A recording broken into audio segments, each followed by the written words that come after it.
Okay, everybody, I have a couple of really interesting dreams from young boys. One of them's 5 years old and one of them's 8 years old, and they both sort of say the same thing. I'm going to do them one in a video and one in another video, so be sure and look through the video list to watch them both. Okay, this one was from Rebecca in Oklahoma. This was from her 5-year-old son. She says, "Hi, I have a dream I would like to share that my 5-year-old son had about a month ago. I feel the need to share this with as many people as possible. Before I tell you, I want to point out that he's never had a dream like this before and had no prior knowledge about the rapture or second coming or anything of that nature.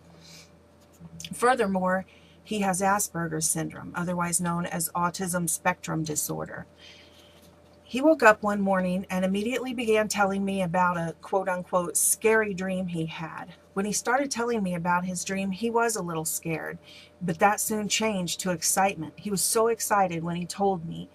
He said people were floating up in the sky. He said that Jesus knew where we were and made a hole in the roof. He said that we were floating up slowly and then we went boom and went up really fast. He said it was like we had rockets on our feet." I have a 4-year-old son. That's exactly what he would say too. He said it was like we had rockets on our feet. He said that some people went with the good angels and some people went with the bad angels. He told me that Jesus was fighting a bad guy that wanted to be like God, and that the bad guy wants people to say F words.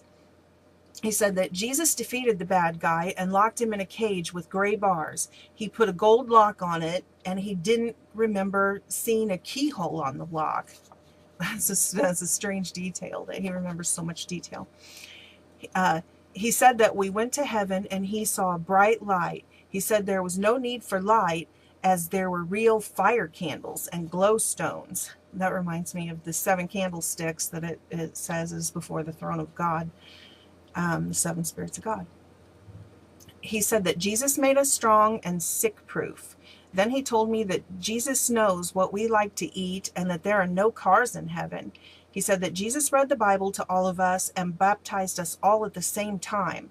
After he told me his dream, he asked if it was Sepper. So I asked him, what did he mean? He got very mad and asked me again if it was Sepper. And I said, September? And he said, yes, Mommy. Is it Sepper in the world? And I said, no, it's not September yet. I told him it was May. He was very concerned about it being September and seemed very frustrated.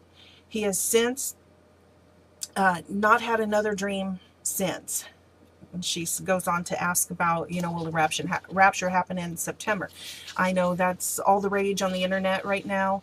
Everybody's talking about September and the final blood moon and, everything like that.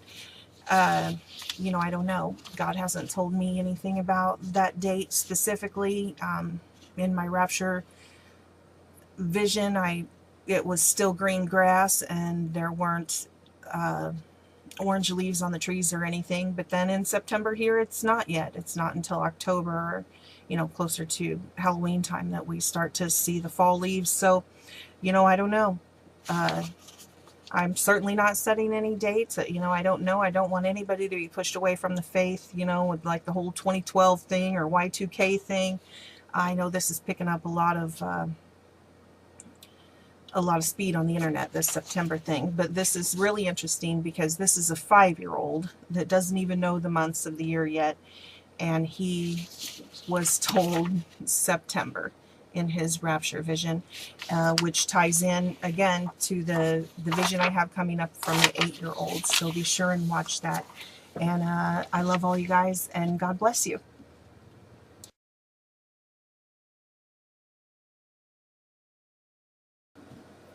Okay, so this channel is dedicated to showing people that God's not dead. He still speaks. He still speaks to his people through dreams and visions and supernatural encounters.